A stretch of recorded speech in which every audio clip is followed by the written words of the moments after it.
Bom dia, quinto ano, tudo bem? Nós estamos trabalhando na disciplina de História sobre a República Populista, que aconteceu aqui no Brasil entre os anos 1945 e 1964. Nós vimos na aula passada os principais governos, por que que é uma república populista, e se você não se lembra, assista ao vídeo antigo e dá uma atualizada aí. Tudo bem? Então, a República Populista foi caracterizada pelo populismo. O que que era esse populismo? Os governantes eram carismáticos, mas também as suas atitudes eram autoritárias e tal. E tinham muito apoio popular, contavam muito com o apoio popular, certinho? Hoje eu quero focar com vocês em um desses governos, que foi o governo do Juscelino Kubitschek, também conhecido como JK. Ele ficou no poder da presidência do Brasil entre os anos 1956 e 1961.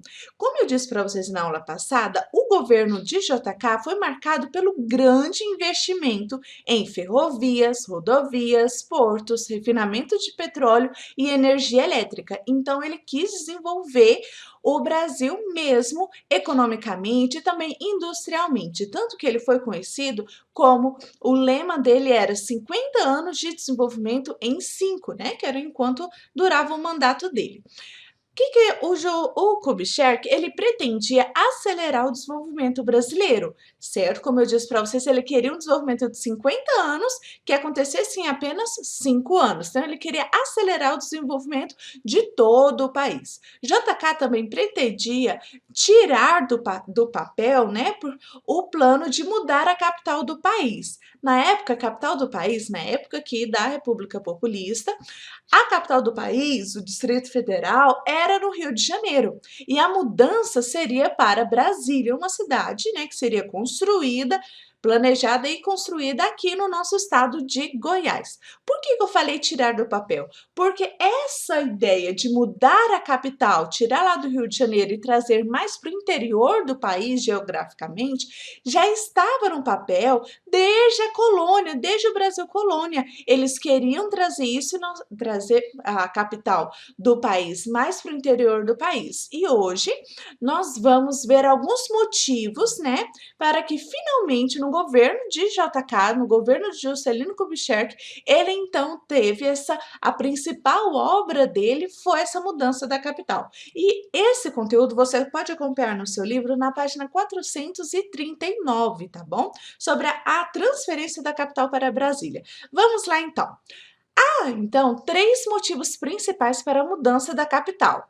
O primeiro motivo foi trazer desenvolvimento para o interior do país. Você pode observar nesse mapa que está aí na tela que o atual Distrito Federal, naquela época, era aqui no Rio de Janeiro. E o centro de população era aqui. Havia muitas pessoas que moravam aqui. Lembra que na colonização do nosso país, aqui havia as capitanias hereditárias. Então, a parte de todo o nosso país que era melhor desenvolvida economicamente, que tinha uma educação melhor, saneamento e tal, era aqui no litoral, certo? E então precisava trazer o desenvolvimento para todo o interior do país, para o resto do país. Estamos aqui na região centro-oeste, na região norte, tá bom?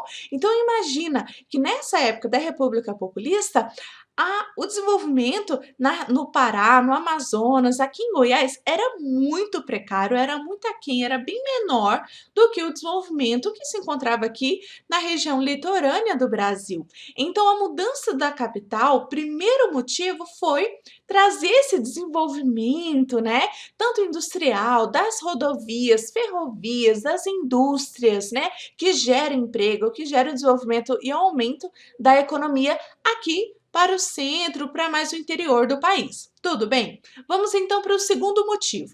A capital de um país precisa estar em uma localidade mais segura em caso de um ataque marítimo ou ataque aéreo, de um ataque, né, por terra.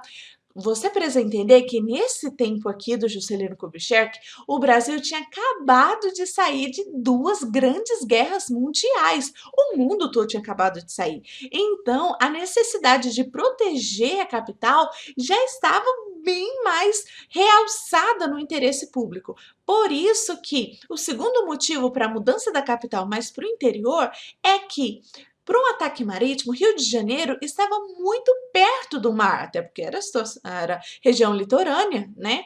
Então seria muito fácil atacar a capital do país, né? Atacar o presidente, atacar e desestruturalizar a capital de um país. Então mudou a capital do país mais para o interior, também por uma questão de segurança nacional, tá bom? Porque a capital precisa estar num lugar estratégico, um lugar mais seguro. Terceiro e último motivo era que lá no Rio de Janeiro, e vocês podem lembrar da maioria dos protestos e manifestações, aconteciam em São Paulo, Rio de Janeiro, Minas Gerais, que era o local em que havia muito mais pessoas, que as pessoas de vários outros estados iam para lá em busca de emprego e tal, e que lutavam realmente por seus direitos e tal. O que aconteceu? O terceiro motivo era que, se mudasse a capital, mas para o interior do país, a pressão popular sobre o governo seria menor, porque o presidente, os deputados, os senadores, eles estariam mais distante dessas cidades cuja pressão popular, esses protestos eram maiores. Então, a mudança para a capital do país ser em Brasília também foi uma estratégia política para dar uma acalmada nessa pressão popular. Tudo bem? Aqui nós temos a foto, então, de um protesto, né? Vamos lá, então.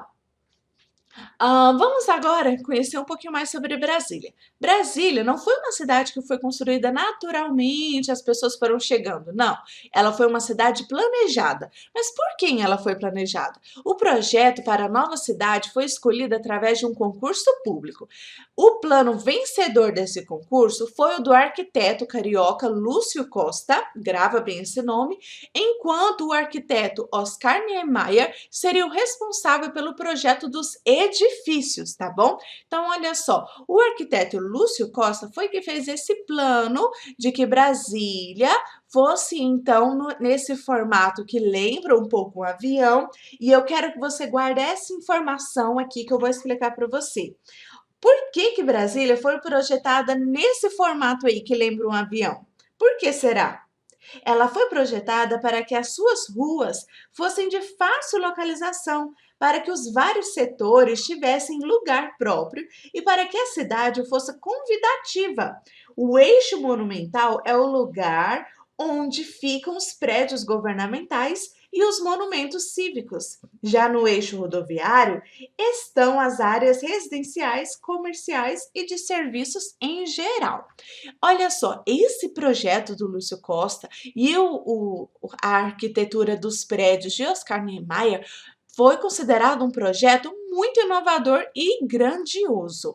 Bem, como um projeto inovador e grandioso, Brasília custou muito dinheiro, muita grana. Então, a construção de Brasília, calcula-se que a cidade tem atraído cerca de 60 mil operários, vindos de todo o Brasil.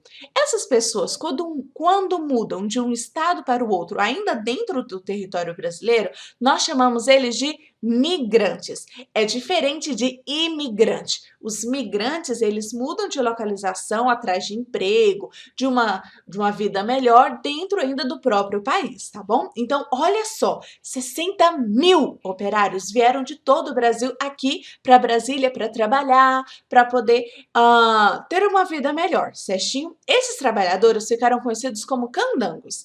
E olha só, para abrigar esse pessoal que veio de cada canto do país, foi então construída estruturas para acomodar esse pessoal, mas essas estruturas eram muito pobres e muito tristes.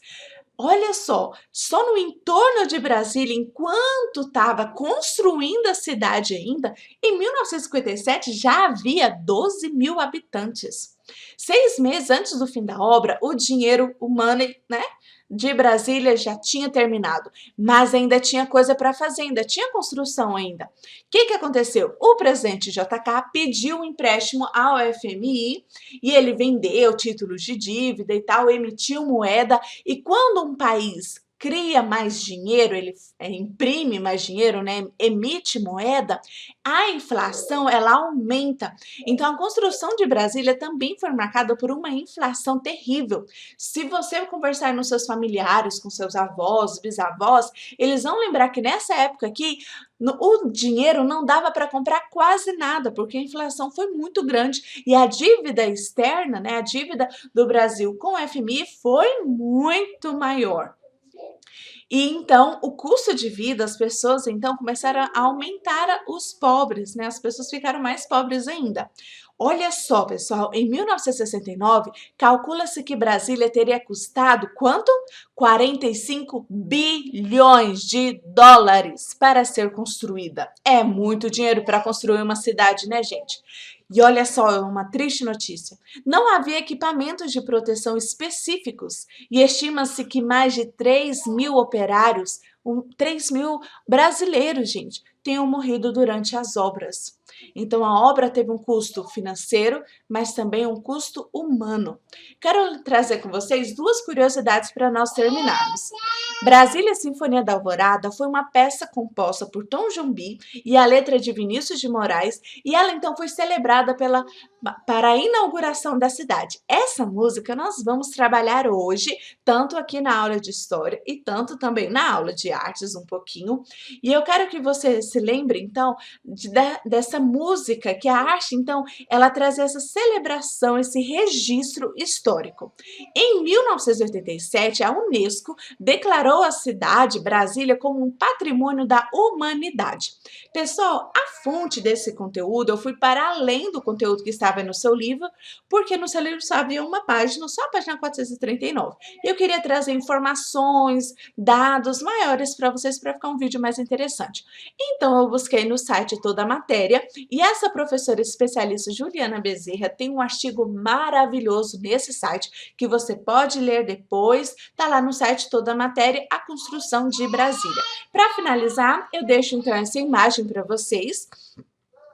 Gostaria muito que vocês estudassem mais sobre a construção da capital, a atual capital do nosso país, e quando puderem, façam uma visita até lá para você conhecer tantos prédios, né, que foram construídos e planejados pelo Oscar Niemeyer e também pelas ruas, pela cidade, o projeto do Lúcio Costa. Pessoal, boa atividade, volta lá no grupo e eu vou explicar lá no grupo a atividade de vocês.